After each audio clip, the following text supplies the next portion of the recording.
Welcome back to my channel. Today we have a special guest, Paul Sanneman. Paul has been very successful in helping construction companies find the right people. And as we all know, that is insanely big problem nowadays. I talk to so many construction companies that their number one complaint is that they cannot find reliable people. So I was very excited to bring Paul today to help us understand what are the mistakes that we're making and how do we find the right people. Welcome, Paul. Excited to talk to you. Thank you for having me here. So I guess the question would be, one interesting statistic is that 50% of the people the construction people hire don't work out. That's like flipping a coin, right? Yeah. And the average bad hire costs somebody $50,000 in construction. So every time they hire somebody, it's a $50,000 coin flip. Heads, they get a good employee. Tails, they lose 50 grand. Not a good thing, right? No, that's a lot of money. It's a lot of money. And actually, technology's made it a lot worse, not better, because anybody can apply. Just click, click, click, right? And then if you have a good resume, it just knows you how to use ChatGPT. It's write me a resume, right? So you can't trust those anymore. no, resumes don't mean anything, right? And they're getting better because they're now cheating on video interviews. So the reason you should listen to me there, Elizabeth, that I've hired 4,000 or 5,000 people in the last 5 or 6 years. I have a 94% success rate of them lasting longer than a year. So we figured out how to do it. We currently work with about 800 companies recruiting for 200 at any given time. So we figured out how to do it. I would say one of the biggest problems construction companies have, and this is the beginning, they don't even have a recruiting budget. Like, come on, you don't have a marketing budget. And it's you got to spend time and money on it. There is no labor shortage. There's a shortage in you spending your own labor to find the right people. The labor shortage is entirely self-created, in my opinion, for construction companies. They do not have a budget. They do not put the resources forward to make it happen. So let me tell you how we've successfully recruited 4,000 or 5,000 people with a 94% success rate. We have a process. Your people listening to this can do it themselves. AI can help with some things and not others. So the first thing you have to do, Elizabeth, is you have to write a killer job ad. Remember, it's an ad. You're trying to get somebody to quit their job and come to work for you. It is not a job description. So now AI is good at that. You can ask AI, hey, write me a job ad that gets somebody to quit their job and come to work for me. That AI does pretty well, okay? Yeah, you have to sell what you have to offer. Right. It's like you're selling to clients. You got to sell yourself to get the best talent. It's no different, right? Because you got to get somebody to quit their job and come to work for you. You do not want to hire anybody who's not working, right? So you got to write an ad, which is when you're writing when you're posting it, that gets them to quit their job and come to work for you. Next, you've got to post it on every job board you can think of. We post on 100 job boards plus LinkedIn. You just can't run one ad Indeed and expect it's going to work. That doesn't work. You've got to post on at least on 100 job boards. So AI is good at that. AI, you can say, where all the places should I post it? AI will tell you these are the 100 job boards, post it. Now, the hard part is where are you going to spend your money? Because most job boards cost money. And Indeed, which used to be free, now charges pretty much everything. You can do it for free, but they'll never find you. So you got to decide what money you're going to spend on what job boards. And that's a decision you're going to have to make. The next, and this leads to be that is the hardest one. You've got to respond in real time. That means we do about 1,000 or so resumes a day. We respond to all of them in real time, within a minute of the time they apply. It's speed to lead, right? So when people apply, you got to get back to them in less than a minute. Unless you've got some automation or big staff, that's not going to happen. So that's probably the hardest parts. Next, you need to do a detailed behavioral assessment and skills assessment. AI has made it much worse because if they have great resumes, that doesn't mean anything other than how to use AI. Even people are cheating on video interviews with AI. So I call it the counterfeit employee. You know, it looks good when they print it out of the machine. It feels good, but when you go to spend it, it doesn't work. So it's the same thing. You go through the system, you look at the resume, you may do a video. If you don't have a good assessment, they're going to get on the job and they're going to fail. So we have a great assessment. It takes about an hour or so, and it covers behavioral skills, integrity. We've done like 300,000 or 400,000. We do a lot of those, and we use a disc profile. We match that disc profile against somebody who succeeded at that job, so we know have the right personality. Then we do an integrity, honesty, that kind of stuff. We do an integrity thing, and then we do an intelligence thing. Then we also do a video interview. So the assessment's critical. I feel like it's extremely important. A lot of times we when we hire, we look for skill set and we forget about this personal part of the job.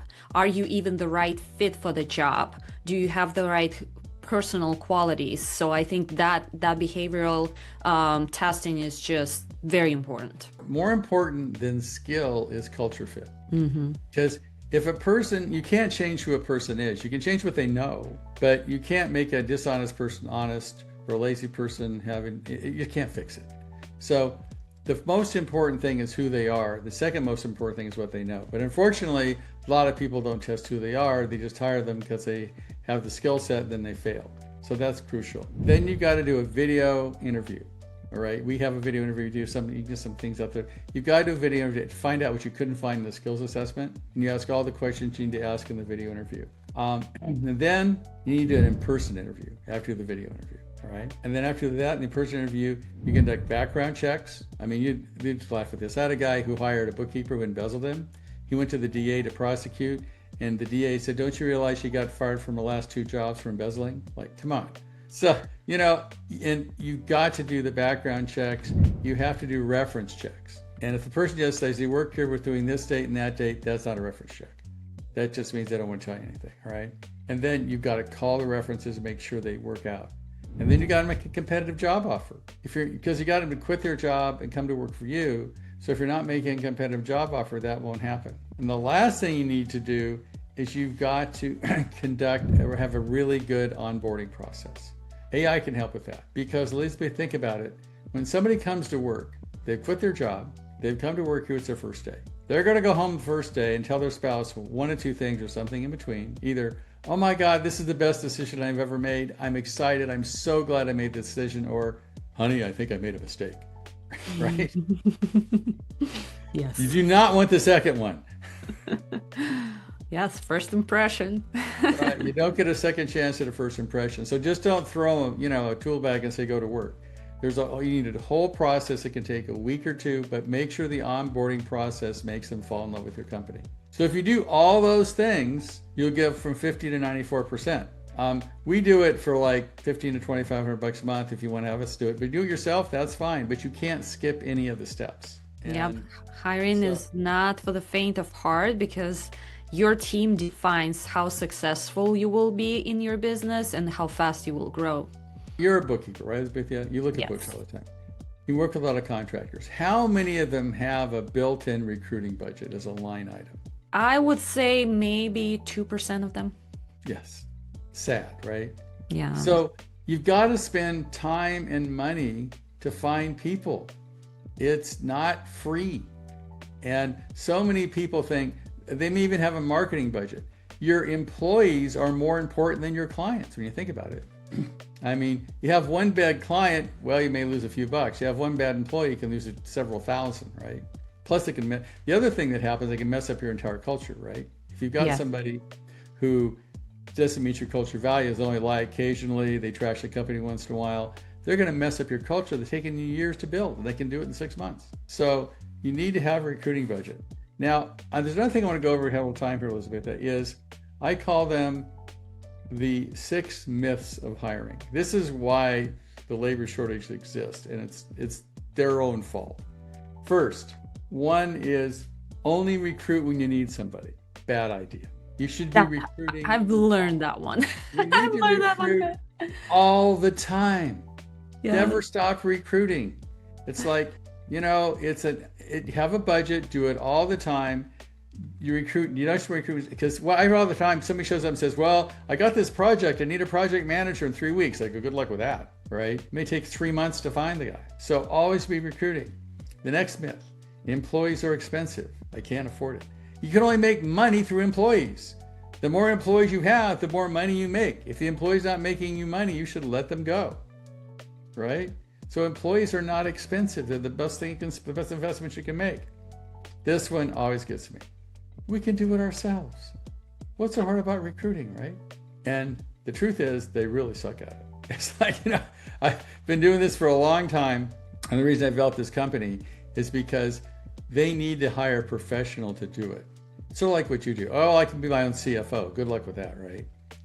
It requires skills. It requires time, which a lot of guys, if they're running around so busy and doing so many things themselves and they're trying to get some help, you still need to put in the time to do all those steps that you have described. And unfortunately, when you are already doing everything yourself all day long and putting out fires, you don't have time to proactively hire people, unfortunately. You know, the number one reason people give for not taking a time management class, Elizabeth? No time. Yep. Sounds right. Right. So, you know, don't try it yourself. Get somebody else what the heck to do. Ask for somebody, but don't try it yourself. The next myth is I have to recruit within the construction industry. Not true. You're looking for who the person is. I mean, for example, we've hired wedding planners that have killed it as selection coordinators, right? Interesting. Think about it. Like, what does a wedding planner have? What skills do they need? They've got to get a bunch of sort of flaky groups like the band, the venue, the flower person. They've all got to be at the right place at the right time, dealing with people that are upset, like the bride and all those people. And everybody's got to be happy and it's got to look good. Pretty much looks like a remodel to me. Yeah, that one is interesting. I never thought of it that way. Same skill set, right? So don't, put construction industry preferred but not required. If I've run 30 hotels, I can run a construction company. So that's not true. This one also kills people. Most people hire fast and fire slow. Bad idea. Gotta do the opposite. They hire fast because they're desperate. They fire slow because they haven't got a replacement or don't want the personal rejection. So they hire the world's worst employee, not bad enough to fire, good enough to keep. They kill a company. My advice, if anybody works for you that you wouldn't immediately rehire if you start over again, you should fire. But unfortunately, contractors normally hire fast and fire slow. The reality is you need to hire slow, look for the right people, always be recruiting. And the minute somebody's not working out, let them go because it ain't going to get magically better. As a coach, I've literally worked with people that have hired somebody they should have fired a year earlier, but they didn't fire them. You probably run it, right? And they just kill the corporate culture. And then the next one's recruiting. Unfortunately, if you're a hammer, everything's a nail, right? Well, if you're a contractor, everything's a project. It has a beginning, a middle, and an end. It's not a process. So they look at recruiting like a project. Oh, I need a project manager. I'll run an ad, I'll hire the guy, and I'm done. It's not true. It's like accounting. It's a process. You always do it. You always be recruiting. You never stop. It is not a project. It is a process. And it's really hard to get contractors to make that shift. I'm sure you've run into that because everything is a project. That's the advice I can give. And I have hired 4,000 or 5,000 people and 94% of them worked out. So I have some credibility here and it's all been in construction. I feel like this has been very, very helpful to understand the whole scope of how to find the best people out there, because you don't want that turn. You don't want to be dealing with people who are making clients mad, not doing their job, not showing up to work, ruining the culture of the whole team. It's just a lot of headache that can be avoided. So these steps are very helpful. And if somebody would like to get help from you, how can they reach out to you? Go to our website, contractorstaffingsource.com, and there's a button. Click. I'm still doing sales. They'll meet with me. I'll be happy to talk to them. And they have a 15-minute with me, and I can show them how to do it themselves or show them how we can do it. It's up to them. But, and there is one last thing I'd like to add. Construction has changed, okay? What we can help with is basically 4 things. 1, helping the current employees you have make better use of their time, which as you know is a problem. Secondly, find the right employee, whether it's offshore or in the US. Because a lot of things can be offshore done by marketing people instead of doing great offshore. It's a fraction of the cost. And the new one is, guess what? AI is your new employee, right? Claude does a lot of stuff. So you've got to build your team out of making your current people effective, knowing whether to use offshore or local, and how to use AI as an employee. Those are all part of building your workforce, right? Nowadays it is. So thank you for your time. I appreciate being here. Yes, thank you so much for sharing those tips. In the description, I'll put the ways how to contact you if anyone would be interested to chat more and get some help getting the right team members in place. Thank you, Paul. Thanks, Elizabeth.